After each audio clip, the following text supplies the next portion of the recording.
Hello friends, मैं तरुण कुमार आपका अपने यूट्यूब चैनल इंग्लिश क्लासेस में स्वागत करता हूं। आज हम देखने वाले हैं जीएस का सेट नंबर 4, जिसमें 40 प्रश्न रहने वाले हैं। कुछ करंट के क्वेश्चंस रहेंगे, कुछ स्टैटिक के रहेंगे, कुछ मूलविधि, कुछ संविधान। ये सारे क्वेश्चंस का मिक्सचर रहेगा जो एग्जाम की दृष्टि से बहुत ही महत्वपूर्ण होंगे। ज़्यादा टाइम ना लेते हुए आप लोगों से एक रिक्वेस्ट है, यदि आप हमारे चैनल पर पहली बार आए हैं तो चैनल को सब्सक्राइब कर लें, साथ ही साथ बेल आइकन को ऑल पर प्रेस कर लें, जिससे आने वाली नेक्स्ट वीडियो का नोटिफिकेशन आप लोगों को मिलता रहे। हम अपने चैनल पर वनडे एग्जाम से संबंधित प्रैक्टिस सेट लाते रहते हैं जो एग्जाम की दृष्टि से बहुत ही महत्वपूर्ण होते हैं। चलिए शुरू करते हैं। हमारा पहला प्रश्न है, निम्नलिखित में से आयकर से संबंधित नहीं है। तो आयकर से संबंधित कौन नहीं है? तो वो है हमारा ऑप्शन नंबर डी, बैट आयकर से संबंधित नहीं है, जबकि धारा 80C, फॉर्म 16 और ITR 5 ये सारे के सारे आयकर से संबंधित हैं। बैट पहले आयकर से संबंधित था, लेकिन जीएसटी लागू होने के बाद इसको समाप्त कर दिया गया है। अगर यहाँ से क्वेश्चन और ये बनता है कि जीएसटी है वो हमारी कब लागू हुई थी, तो जीएसटी हमारी 1 जुलाई 2017 को लागू हुई थी। बढ़ते हैं अगले प्रश्न की ओर। जो हमारा अगला प्रश्न है, यदि एक नागरिक के लिए सूचना का अधिकार अधिनियम के अंतर्गत प्रथम अपील एवं द्वितीय अपील का अधिकार प्राप्त हो जाता है तो वह संविधान के किस अनुच्छेद के अंतर्गत उच्च न्यायालय अथवा उच्चतम न्यायालय जा सकता है? अगर बात की जाए उच्च न्यायालय और उच्चतम न्यायालय जाने की, तो इस संविधान में यदि मूल अधिकार का उल्लंघन किया जाता है तो उसमें हम आर्टिकल 226 के तहत उच्च न्यायालय जाते हैं, जबकि आर्टिकल 32 के तहत हम उच्चतम न्यायालय जाते हैं। तो आपका सही जवाब होगा ऑप्शन नंबर डी। अगर बात की जाए आर्टिकल नंबर 32 की, तो आर्टिकल नंबर 32 जो हमारा है वो संवैधानिक उपचारों का अधिकार, इसी को बी आर अम्बेडकर जी द्वारा संविधान की आत्मा कहा गया है। यह भी क्वेश्चन एग्जाम में बहुत पूछा जाता है। तो बढ़ते हैं इसी के साथ अगले प्रश्न की ओर। जो हमारा अगला प्रश्न है, सॉफ्टवेयर के प्रसंग में कौन सी एक त्रुटि है जो अवांछित नतीजे पैदा करती है? यह सारी त्रुटियां सामान्यतः व्यक्तियों द्वारा की गई गलतियां हैं और प्रायः प्रोग्राम के स्रोत कोड में रहती हैं। तो इसका आपका सही जवाब होगा बग। क्या होगा? बग। बढ़ते हैं अगले प्रश्न की ओर। यदि कोई पत्र जनहित याचिका के रूप में दायर होती है तो इसके लिए किसके द्वारा आदेश पारित होना चाहिए? तो किसके द्वारा आदेश पारित होना चाहिए? आपका सही जवाब होगा रजिस्ट्रार द्वारा इसका आदेश पारित होना चाहिए। बढ़ते हैं अगले प्रश्न की ओर। डॉक्टर का अपने मरीज खा को बताता है कि उसे एड्स हो गया। यह सुनकर खा की हृदय गति रुक गई और उसकी मृत्यु हो गई। तो का ने कोई अपराध नहीं किया क्योंकि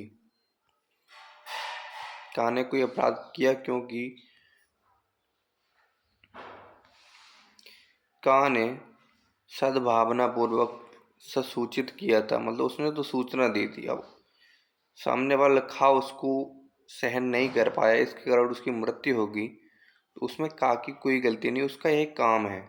यदि डॉक्टर सामने वाले को मरीज मतलब किसी भी व्यक्ति को उसकी प्रॉब्लम नहीं बताएगा तो सामने वाले को कैसे पता चलेगा कि उसको क्या प्रॉब्लम है? तो इसलिए इसमें का को दोषी नहीं ठहराया जाएगा। बढ़ते हैं अगले प्रश्न की ओर। भ्रष्टाचार निवारण अधिनियम का क्षेत्राधिकार क्या है? जो भ्रष्टाचार निवारण अधिनियम है उसका क्षेत्राधिकार क्या है? तो आपका सही जवाब है वो है संपूर्ण भारत और भारत के बाहर रहने वाले भारतीय नागरिक, यह इन दोनों पर लागू होता है। तो आपका सही जवाब होगा ऑप्शन नंबर सी, ए और बी दोनों। बढ़ते हैं अगले प्रश्न की ओर। जो हमारा अगला प्रश्न है, वन्य जीव संरक्षण अधिनियम किस धारा की में प्राणी शब्द को परिभाषित किया गया है? तो किस धारा में प्राणी शब्द को परिभाषित किया है? तो वो किया गया है धारा 2 में। किसमें? धारा 2 में। अगर बात की जाए वन्य जीव संरक्षण अधिनियम, यह आया कब था? तो यह आया था 1972 ईस्वी में, 1972। बढ़ते हैं अगले प्रश्न की ओर। भारत के संविधान के तहत पर्यावरण से संबंधित कौन सा अनुच्छेद है? तो जो पर्यावरण से संबंधित कौन सा अनुच्छेद है?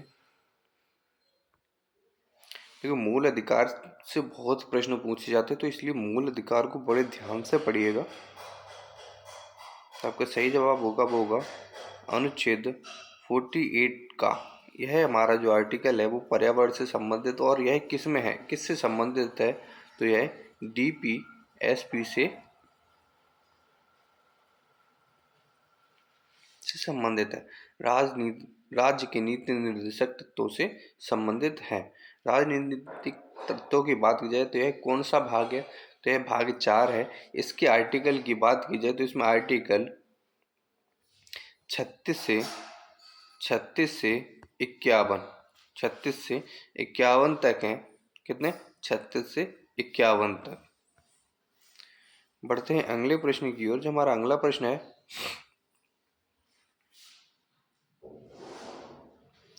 निम्नलिखित वादों में से किसमें उच्चतम न्यायालय ने 3 तलाक को असंवैधानिक घोषित किया था? तो कौन सा ऐसा वो आया था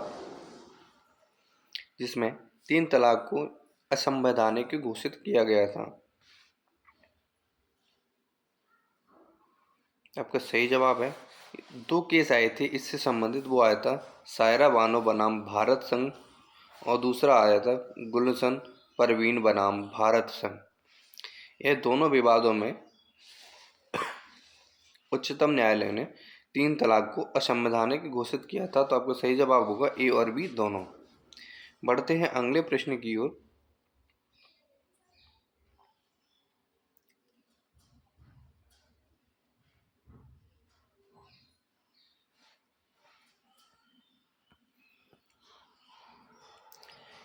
इस यातायात प्रतीक का अर्थ क्या है?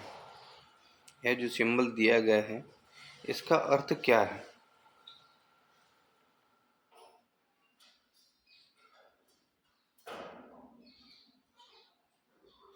तो इसका जो सिंबल है वो तीर आगे की ओर जा रहा है और उसको क्रॉस कर दिया गया है। मतलब आगे जाना मना है, मतलब सीधे जाना मना है। इसका सही जवाब होगा वो होगा ऑप्शन नंबर बी, सीधे जाना मना है। बढ़ते हैं अगले प्रश्न की ओर। संविधान की नीति निर्देशक तत्वों को किस देश से लिया गया है? अगर बात की जाए DPSP की, तो यह कहाँ से संबंधित है या किस देश से लिए गए हैं? तो यह लिए गए हैं आयरलैंड से। कहाँ से लिए गए हैं? आयरलैंड से। अगर बात की जाए यह किस भाग में है, तो यह भाग 4 में है। और इनकी आर्टिकल्स की बात की जाए तो वो हैं 36 से लेकर 51 तक। कहाँ से? 36 से लेकर 51 तक। यह बात बहुत ही महत्वपूर्ण है, तो इसको ध्यान में रखिएगा। पढ़ते हैं अगले प्रश्न की ओर। राष्ट्रपति को पद की शपथ कौन दिलाता है? राष्ट्रपति को पद की शपथ कौन दिलाता है? तो इस सवाल का जवाब आप लोगों को कमेंट बॉक्स में छाप देना है। बढ़ते हैं अगले प्रश्न की ओर। संविधान के प्रथम संशोधन द्वारा कौन सी अनुसूची जोड़ी गई? जो पहला संविधान संशोधन हुआ था 1951 में, इसमें पहली अनुसूची जोड़ी गई थी। कौन सी अनुसूची जोड़ी गई थी? पहली अनुसूची जोड़ी गई थी।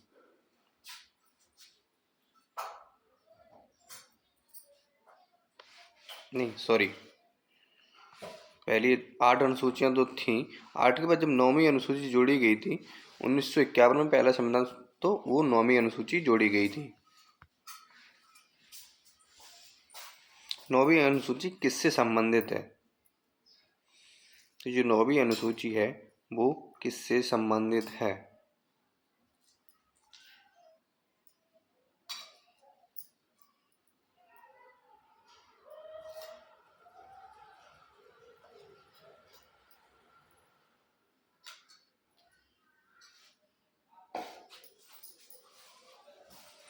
तो जो 9वीं अनुसूची है वो है भूमि सुधार से। किससे? भूमि सुधार, भूमि सुधार से संबंधित है। बढ़ते हैं अगले प्रश्न की ओर। जो हमारा अगला प्रश्न है वो है भारतीय संविधान में अस्पृश्यता का उन्मूलन किस अनुच्छेद में किया गया है? अगर बात की जाए अस्पृश्यता की, तो अस्पृश्यता का जो सिंपल सा अर्थ है वो है छुआछूत। छुआछूत का उन्मूलन किस अनुच्छेद में किया गया है? अगर बात की जाए छुआछूत की,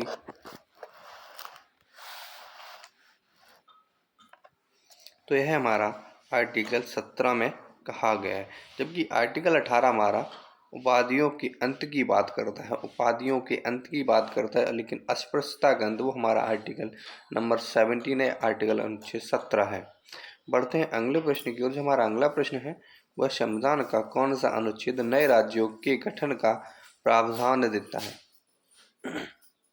कौन सा संविधान है जो हमारा नए राज्यों के गठन का संविधान अनुच्छेद देता है?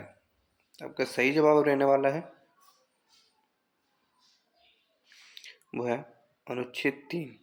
आर्टिकल नंबर 3 हमें नए राज्यों के गठन की अनुमति देता है। जबकि अनुच्छेद 7 और अनुच्छेद 5 यह हमारे नागरिकता से संबंधित हैं, और जो हमारा 2 है वो हमें अर्जित राज्यों से संबंधित है। बढ़ते हैं अगले प्रश्न की ओर।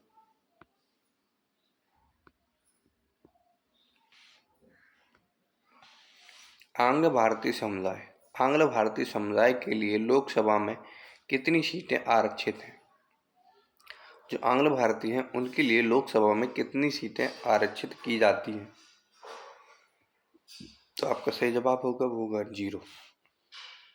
पहले 12 सीटें की जाती थी, लेकिन अब इसमें संशोधन करके इसमें जो 104वां संशोधन हुआ है 2019 में, उसमें अब आंग्ल भारतीय समुदाय की जो सीटें हैं उनको रद्द कर दिया गया है, समाप्त कर दिया गया, आरक्षण समाप्त कर दिया गया। तो अब सही जवाब बचा है 0।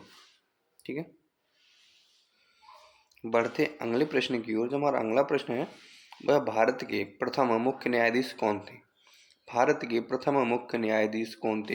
यह ऐसे क्वेश्चंस, स्टैटिक्स जीके के क्वेश्चंस बहुत एग्जाम में पूछे जाते हैं कि प्रथम मुख्यमंत्री कौन थे, प्रथम राज्य मंत्री कौन थे, या प्रथम महिला ऐसी कौन सी थी जो अंतरिक्ष में गई थी, या प्रथम राष्ट्रपति कौन थे। ऐसे बहुत सारे प्रश्न स्टैटिक जीके के पूछे जाते हैं। तो ऐसे प्रश्नों को हमें बहुत ध्यान से देखना है। तो हमारा इसका सही जवाब रहने वाला है वो है एच.जे. कानिया। एच.जे. कानिया यह है हमारे प्रथम मुख्य न्यायाधीश थे।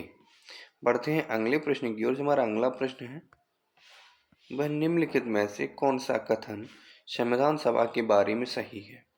तो संविधान सभा के बारे में कौन सा कथन सही है, तो यह हम लोगों को डिसाइड करना है। तो पहला कथन है संविधान सभा का मसूदा तैयार करना ही संविधान सभा का एकमात्र कार्य था। यह बात बिल्कुल सही है।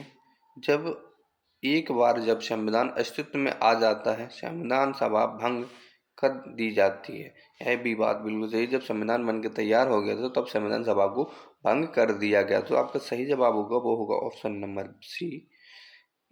कथन पी और कथन क्यू दोनों ही सत्य हैं। पढ़ते हैं अगले प्रश्न की ओर। भारत में निर्वाचित प्रतिनिधियों को संसदीय विशेषाधिकार किस अनुच्छेद के तहत दिया जाता है? तो किस अनुच्छेद के तहत विशेषाधिकार दिया जाता है? तो वह अनुच्छेद 105 के तहत संसद के सदस्यों को कुछ विशेषाधिकार प्राप्त होते हैं। बढ़ते हैं अगले प्रश्न की ओर। हमारा अगला प्रश्न है वह निम्नलिखित में से कौन सा विषय संवर्ती सूची के अंतर्गत आता है? तो कौन सा विषय है जो संवर्ती सूची के अंतर्गत आता है? तो है न्यास और न्यासी। न्यास और न्यासी यह हमारे संवर्ती सूची के विषय हैं। बढ़ते हैं अगले प्रश्न की ओर। सिकंदर के आक्रमण के समय उत्तर भारत पर निम्नलिखित में से किस राजवंश का शासक था? तो यह हमारा हिस्ट्री का प्रश्न है। जब सिकंदर ने आक्रमण किया था तो उस समय उत्तर भारत में कौन शासक था? तो वो होगा नंदवंश। नंदवंश उस वंश समय शासक था। बढ़ते हैं अगले प्रश्न की ओर। अगर बात की जाए शासक कौन था, तो वो था धनानंद। कौन था? धनानंद। और धनानंद नंदवंश का अंतिम शासक रहा। बढ़ते हैं दिल्ली सल्तनत ने किस वंश के सुल्तानों में सबसे अधिक समय तक देश में शासन किया? तो कौन सा दिल्ली सल्तनत का वंश था जिसने सबसे ज्यादा समय तक शासन किया था? तो वो था हमारा तुगलक वंश। कौन सा था? तुगलक वंश।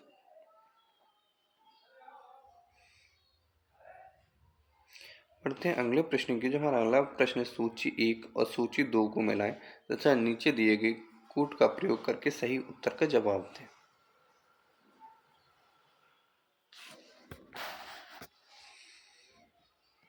तो जो लॉर्ड कर्जन है वो किससे संबंधित है? लॉर्ड कर्जन बंगाल विभाजन से संबंधित है, जबकि लॉर्ड क्लाइव बंग,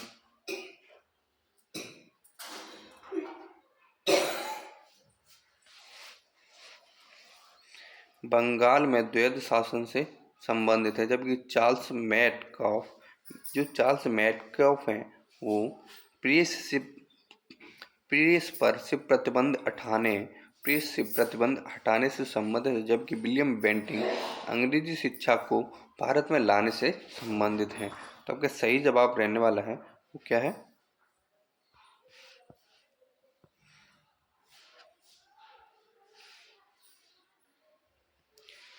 वो है ऑप्शन नंबर डी। बढ़ते हैं अगले प्रश्न की ओर। हमारा अगला प्रश्न है,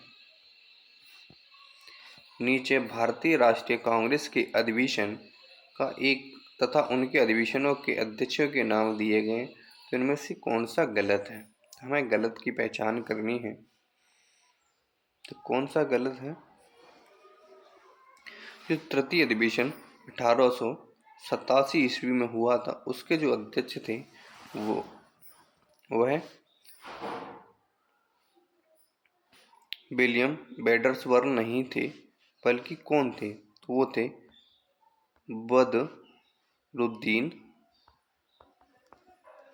बदरुद्दीन तैयब।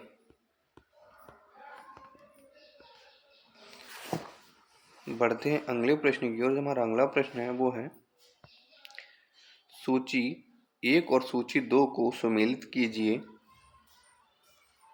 तथा सूचियों में नीचे दिए गए माउंट कोटोपैक्सी कहाँ पे स्थित है? तो जो माउंट कोटोपैक्सी है वो इक्वाडोर से संबंधित है। कहाँ से? इक्वाडोर से। जबकि माउंट विशुविशियम किससे संबंधित है? तो वो है इटली से संबंधित। किससे?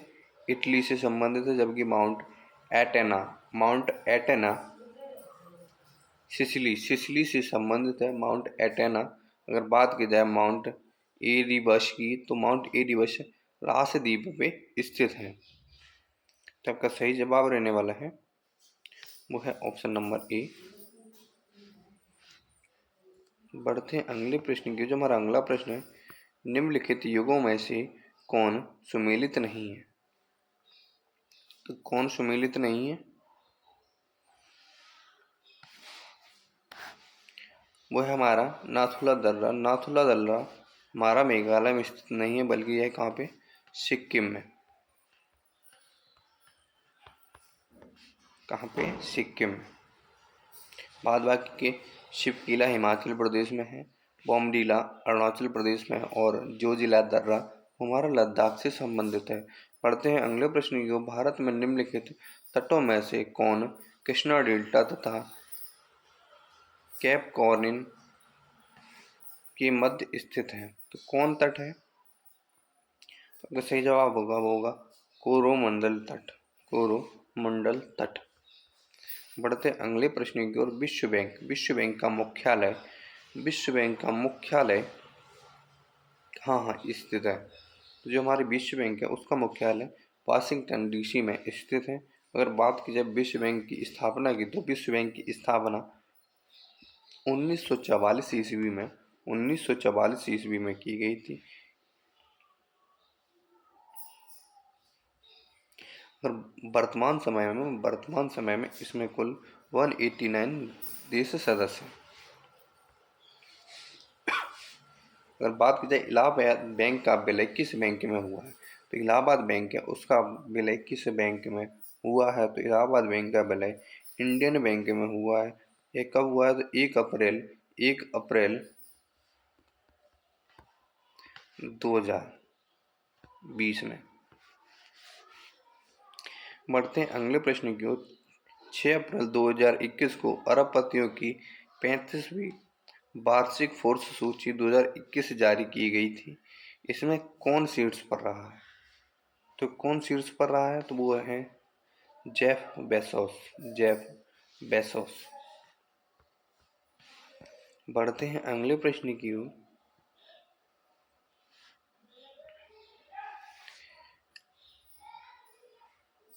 पीतल का सामान कहाँ से संबंधित है, तो जो हमारा पीतल का सामान है वो मुरादाबाद से संबंधित है। कहाँ से, मुरादाबाद।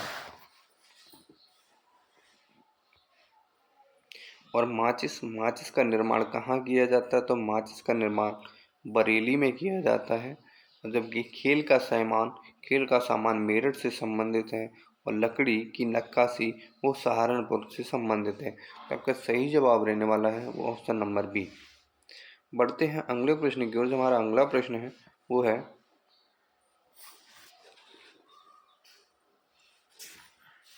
1 किलोवाट घंटा का मान कितना होगा। तो जो 1 किलोवाट घंटा का मान कितना होगा, तो इस सवाल का जवाब आप लोगों को कमेंट बॉक्स में देना है। बढ़ते हैं अगले प्रश्न की ओर। नीला तोता का प्रयोग किसके रूप में किया जाता है, तो जो नीला तोता है उसका प्रयोग किस रूप में किया जाता है, तो वो किया जाता है कवकनाशी के रूप में इसका प्रयोग किया जाता है। बढ़ते हैं अगले प्रश्न की ओर। जो हमारा अगला प्रश्न है वो है पेरीपेटस किसके बीच की संयोजी कड़ी है, तो किसके बीच की संयोजी कड़ी है, तो वो है एनीलिडा तथा आर्थ्रोपोडा के बीच की कड़ी है। बढ़ते हैं अगले प्रश्न की ओर। निम्न में से कौन सी पोएसी कुल का पौधा है, तो कौन है, तो वो है मक्का पोएसी कुल का पौधा है।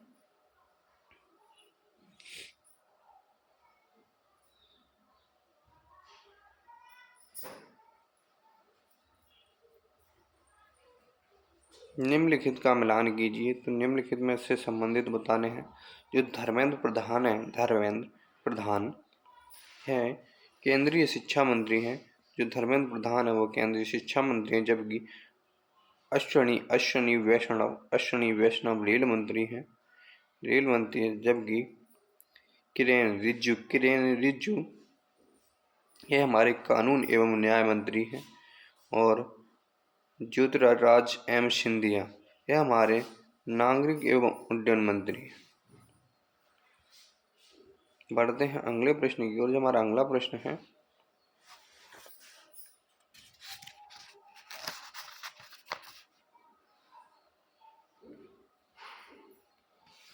अप्रैल 2021 में कौन सा भारतीय bank central bank and supervisors network for grinning the financial system का सदस्य बन गया है, तो कौन सा बैंक है, वो है हमारा भारतीय रिजर्व बैंक। अगर बात की जाए भारतीय रिजर्व बैंक की, तो इसकी स्थापना कब हुई थी, आरबीआई की स्थापना 1885 ईस्वी में हुई थी। तो इस वीडियो में इतना ही, मिलते हैं अगली वीडियो में। तब तक के लिए जय हिंद। और आप लोग अपनी तैयारी अच्छे से करते रहिएगा।